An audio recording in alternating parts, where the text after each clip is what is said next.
Welcome back to the Dragon Den. My loyal Dragonites, King of Dragons 5000 is back with another action figure review.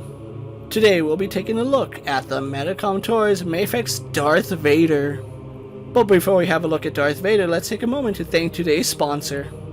Today's video is sponsored by Gundamit.com. Whether you're in the market for the latest action figure or pre-ordering the next big ticket item, Gundamit has you covered. If you're in the neighborhood of expanding your collection, check out Gundamit.com with a link in the description of this video. And so here we have Darth Vader posed and out of the packaging, but before we have a look at his details, let's run through his accessories. Darth Vader comes with multiple hands for various style posing, as well as 3 versions of his lightsaber. Other than that, Darth Vader doesn't come with any other accessories, so with that out of the way, let's have a closer look at his details. The iconic visage of Darth Vader is captured beautifully here in this Mafex figure. This figure embodies a lot of aspects that Darth Vader would be proud of. Taking a look at the head sculpt, this is a very accurate head for Darth Vader. Because this is Vader from Rogue One, he does have those deep red lenses which look amazing. And if you look close enough, you can see he does have sculpted eyes behind his lenses. Mafex has also done a great job painting the gunmetal on Darth Vader's helmet, that way it does reflect the light differently from various angles. And Vader's helmet is very glossy, reflecting the light perfectly here. Darth Vader's costume is captured perfectly here on this Mafex figure. His chest armor has all the details you would expect and is in 2 colors, both being black and gunmetal. His control panel is of glossy black, where we do have the red and green painted nicely, as well as all those buttons and details. In the movie, his robe did go over his armor, which is a little bit unfortunate. This figure does not reflect that. I would have much preferred his robe being actual fabric rather than sculpted plastic. Vader's shoulder pauldrons are nicely sculpted, done in this glossy black, and they're connected to his chest armor. His undersuit is nicely sculpted, where we do have these vertical lines going throughout the leather. And Vader's padded gloves are sculpted perfectly, with the line work going perpendicular to the rest of his outfit. Compared to the rest of the figure, his hands do seem rather small, unfortunately. Vader's belt piece is nicely sculpted, where we do have his buckle painted in silver. The control panels on the side of his belt look impressive, with paint applications done perfectly. And on his left side we do have a hook for his lightsaber. Vader also has a rubber cod piece which looks impressive, and it does have some wrinkles which were accurate to the movie. And unfortunately, Vader's robes are done in a soft rubber material. Vader's legs do have some impressive detail, with that line work going down the legs perfectly. And they are complemented nicely with some folds and wrinkles in his leather tunic. Vader's shin pads are done nicely with impressive sculpt work, and they're done in this really nice glossy black.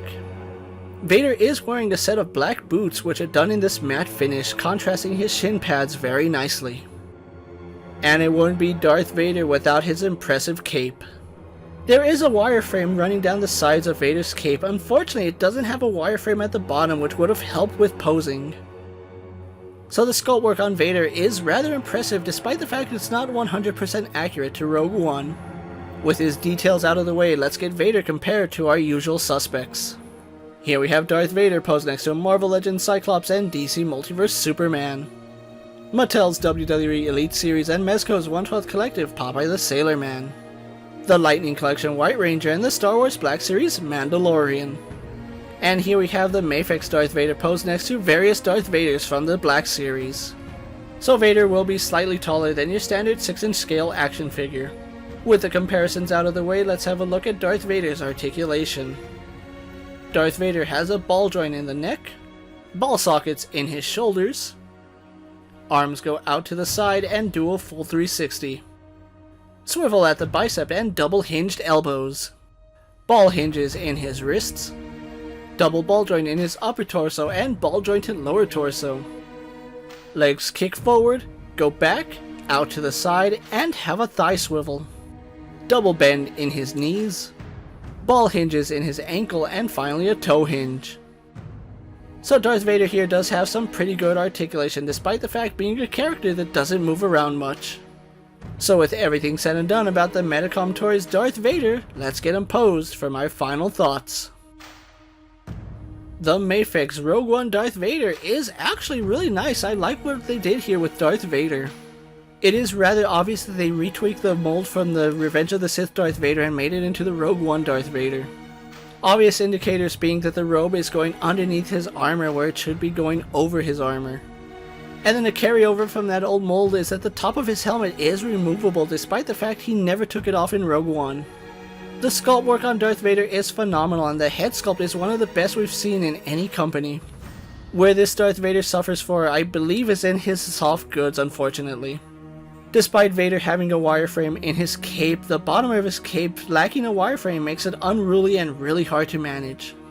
And then a lack of soft goods on Vader's robe does make it rather difficult and near impossible to pose his legs. I do like the accessories that this Darth Vader comes with. The fact that we get 3 different lightsabers is a really good thing. We have one that can be clipped onto his belt, an ignited lightsaber, and a lightsaber that is showing some motion, so all these work perfectly for Vader. At a price point of about $85, Darth Vader should have been a little bit better, but it's still a pretty good figure. It's still one of the best Darth Vader figures I've had a look at, and I still recommend it to any Star Wars fan. Before I wrap up the video, I want to take a moment to thank this video's sponsor, Gundammit. If you're interested in Gundammit's website, check the link out in the video description. So with that being said, don't forget to like this video, leave a comment, subscribe to my channel, and check out all my other Mafex and Star Wars videos. Check out my Instagram account for new and exciting action figure photos, videos, recent pickups, latest prints, and as always, ring that bell so you never miss another video. And until next time, my fellow Dragonites coming from the Dragon Den, I'm King of Dragons 5000, reminding you to redesign, rebuild, and reclaim. I'll see you next time.